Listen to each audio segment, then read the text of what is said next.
हाय। आज हम इस वीडियो में बात करेंगे expectation of a random variable के बारे में। लास्ट वीडियो में हमने देखा था कि what exactly is a random variable and some basic terms like probability distribution function, cumulative distribution function etcetera.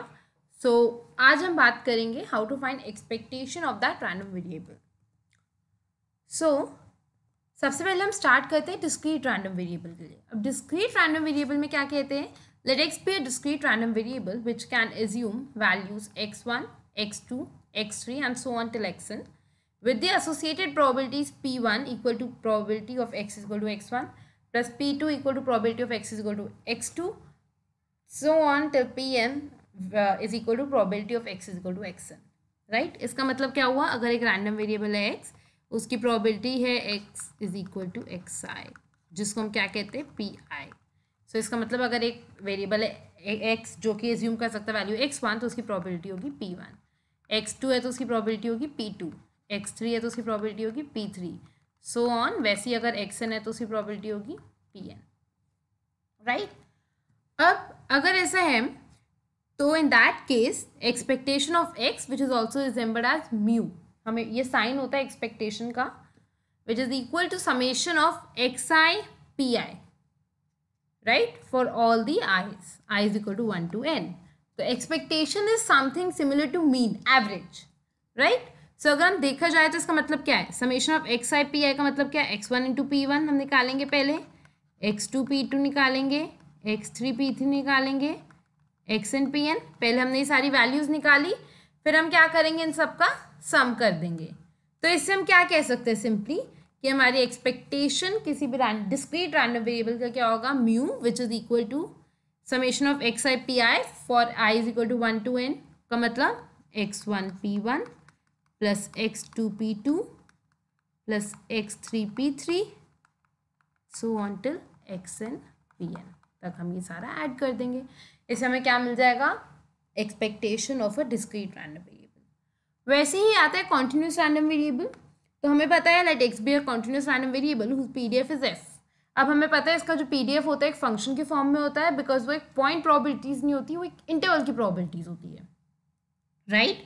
सो अगर ये फंक्शन है हमारा एफ है, मतलब f of x is the probability function, तो expectation of x is equal to mu is equal to integrating x into fx with respect to x and limits minus infinity to infinity।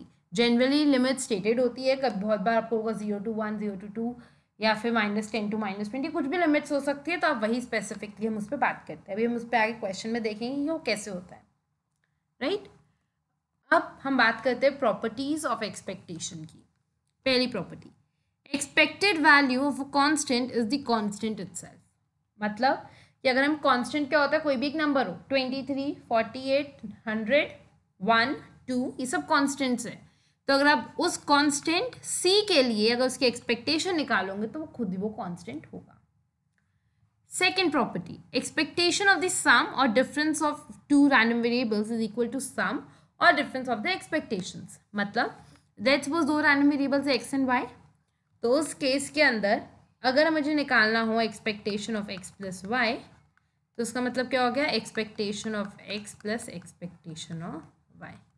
वैसे अगर मुझे निकालना हो expectation of x minus Y, तो उसका मतलब हो गया expectation of x minus expectation of Y. हमने ऐसा कुछ सिमिलर अर्थमेटिक मीन के लिए भी देखा था, तो ये वही चीज़ें हैं। अब third, expectation of a constant times random variable is the constant times it's expectation. मतलब अगर हम एक्सपेक्टेशन, अगर लेट्स सपोज सी एक कांस्टेंट है और एक्स एक रैंडम वेरिएबल, हम एक्सपेक्टेशन ऑफ सी एक्स निकाल रहे हैं, मतलब रैंडम वेरिएबल को सी से मल्टीप्लाई करें उसके बाद ये निकाल रहे हैं, तो that is always see into expectation of x. अब आप चाहो ना तो इस प्रॉपर्टी और इस प्रॉपर्टी को क्लब कर सकते हैं। इसे हम क्या बोलेंगे? या फिर हम इन तीनों को क्लब करके हम ये भी बात कर सकते हैं एक तरीके से कि लीनियर एक्सपेक्टेशन की। अगर मैं आपसे बोलूँ कि लेट सपोज एक्स एक रैंडम वेरिएबल है, तो आप एक्सपेक्टेशन बताओ ए एक्स प्लस बी की, तो हम ये कैसे निकालेंगे? सिंपल है। पहली बात इसका मतलब हो गया expectation of a x plus expectation of b. इसका मतलब क्या हो गया? A into expectation of x plus b. तो मतलब रैंडम वेरिएबल जो हम सब उसी की निकाल रहे हैं, कॉन्स्टेंट टर्म अलग हो जाता है, राइट। अब एग्जाम्पल्स देखते हैं। सबसे पहले एग्जाम्पल है random variable x has the following probability distribution कि x can assume values -1 0 1 2 and के रिस्पेक्टिव प्रोबेबिलिटी। सो एक तरीके से this is x1, this is x2, ये x3 हो गया, ये x4 हो गया। अब हमारा फर्स्ट क्वेश्चन क्या बोल रहा है, first of all find expectation of X. हमें पता है क्या होता है, summation of x I P I limit n is equal X I is equal to 1 to n। तो इसका मतलब यहाँ पर क्या हो जाएगा, x1 p1 plus x2 p2 plus x3 p3 plus x4 p4, right. अगर हम इसको ऐड करना चाहें तो this is -1 into 1/3, sorry -1 into 1/3 plus 0 into 1/6 plus 1 into 1/6 plus 2 into 1/3। अब अगर हम इसी को सॉल्व करते तो क्या आएगा, -1/3 प्लस 0, ये टर्म 0 हो गई, प्लस 1/6 प्लस 2/3, राइट। तो इसका मतलब क्या हो गया, ये हमारा सिंपली हो गया हाफ। तो इसका मतलब हमारी एक्सपेक्टेशन क्या आई, हाफ। इजी था। अब क्वेश्चन नंबर 2 करते हैं। क्वेश्चन नंबर 2 क्या बोल रहा है, एक्सपेक्टेशन ऑफ x प्लस 2। यहाँ से प्रॉपर्टी देख के हमें क्या पता लग रहा है, ये क्या होगा, इन प्रॉपर्टीज़ को अगर हम क्लब करें तो इसको इसको, तो हमें क्या पता लग रहा है, this is expectation of x plus 2। तो इसकी वैल्यू क्या आएगी, हाफ प्लस 2 मतलब 5/2, सिंपल। अब आप बोलोगे कि ऐसा ही क्यों ट्रू, और अगर आप कोई सोच रहे हो तो मैं आपको इसका प्रूफ करके दिखा देती हूँ इस सेकंड के लिए ही।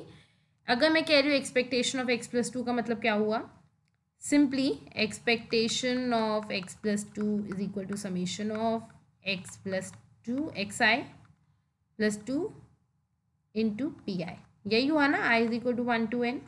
तो अगर हम इसको करेंगे तो क्या होगा, x1 plus 2 into p1 plus x2 plus 2 into p2 plus x3 plus 2 into p3 plus x4 plus 2 into p4।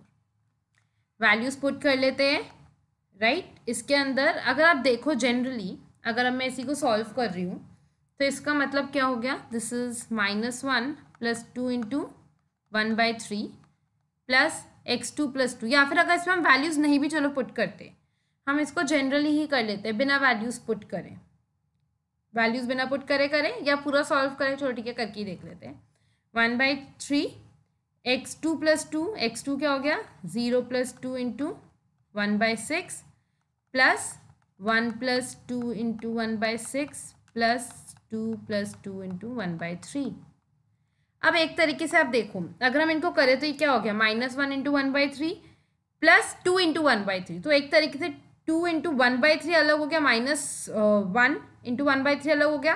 तो ये वाली सारी टर्म्स तो सेम ही आ रही है ना, इसके वाली, यहाँ वाली और ये वाली। अगर हम टर्म्स अलग करके देखें, हम दोनों तरीके से करते हैं, पहले हम नॉर्मली जो भी हम कर रहे हैं वही कर लेते हैं। तो इसका मतलब क्या हुआ, 2 - 1 1/3 प्लस 2/6 प्लस हाफ, या फिर अब इसको 3/6 लिख लो, एक ही बात है, प्लस 4/3, यही हुआ। अगर हम इसको करना चाहे 5/6 प्लस 5/3, सो अगर एलसीएम ले 6, 5 plus 10, so this is 15/6 which is simply equal to 5/2। Same ही आया ना। वरना अगर आप चाहो तो यहाँ से ही इन टर्म्स को, या फिर यहीं से आप इन टर्म्स को x1 p1 x2 p2 x3 p3 x4 p4 अलग कर सकते थे, और ये 2p1 2p2 2p3 2p4 अलग कर सकते थे। तो क्या आता है, 2 into p1 plus p2 plus p3 plus p4, that is simply 2। तो आंसर सेम ही आएगा, आप किसी भी तरीके से कर लो।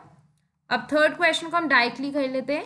एक्सपेक्टेशन ऑफ 4x क्या होगा, 4 इंटू एक्सपेक्टेशन ऑफ x, तो मतलब 4 इंटू हाफ मतलब 2। ईजी है सॉल्व करना इन प्रॉपर्टीज से, हमें बार बार इतना लंबा लंबा सॉल्व नहीं करना पड़ेगा, हम सीधा प्रॉपर्टीज यूज कर सकते हैं एक बार एक्सपेक्टेशन ऑफ x निकाल के। नेक्स्ट करते हैं अब एग्जाम्पल। अब ये है कॉन्टिन्यूस डिस्ट्रीब्यूशन के लिए, जिसका PDF है f of x is equal to 2x for x lying between 0 to 1 and 0 otherwise. अब एक्सपेक्टेशन ऑफ x निकालना हो कॉन्टिन्यूस के लिए तो क्या होता है, integrating minus infinity to infinity x into F of X D X. अब हमें जो इंटरवल्स गिवन है उसके लिए हम इसको कैसे स्प्लिट करेंगे, minus infinity to 0 x into F of X D X plus, अब यहाँ पे हम सीधा एफ ऑफ एक्स की वैल्यू क्यों ना लिख ले, एफ ऑफ एक्स क्या है यहाँ पे इसमें 0, फिर 0 से 1 के बीच में x इंटू, अब एफ ऑफ एक्स क्या है 2x dx प्लस, अब 1 से इन्फिनिटी के बीच में एफ ऑफ एक्स क्या है हमारा 0 dx, राइट. सो ये टर्म आई 0 को, ये टर्म आई 0 को, तो ये क्या बना, integrating between 0 to 1 2x square dx. अगर हम इसको इंटीग्रेट करते हैं 2x स्क्वायर तो क्या आएगा 2 into x cube by 3 integrating between 0 to 1. सो अगर इसमें हम वैल्यू पुट करेंगे तो क्या आएगा 2/3, राइट. तो इजी था ये करना. अब क्वेश्चन नंबर 2 क्या कह रहा है, एक्सपेक्टेशन ऑफ x प्लस 2. तो इसका मतलब क्या हुआ, एक्सपेक्टेशन ऑफ x प्लस 2, इसमें पुट करेंगे तो 2/3 प्लस 2, इसको करेंगे तो 2 प्लस 6/3 मतलब 8/3. Third question, expectation of 5x क्या होगा, 5 into expectation of x, again ये प्रॉपर्टी है, so this is equal to 5 into 2/3 मतलब 10/3. तो इस तरीके से हम कॉन्टिन्यूस डिस्ट्रीब्यूशन के लिए भी बहुत इजीली सॉल्व कर सकते हैं. आई होप आपको ये वीडियो पसंद आई हो. चैनल को जरूर सब्सक्राइब करना ताकि आप और वीडियोस देख सकें stats, economics end game theory के लिए. Thank you.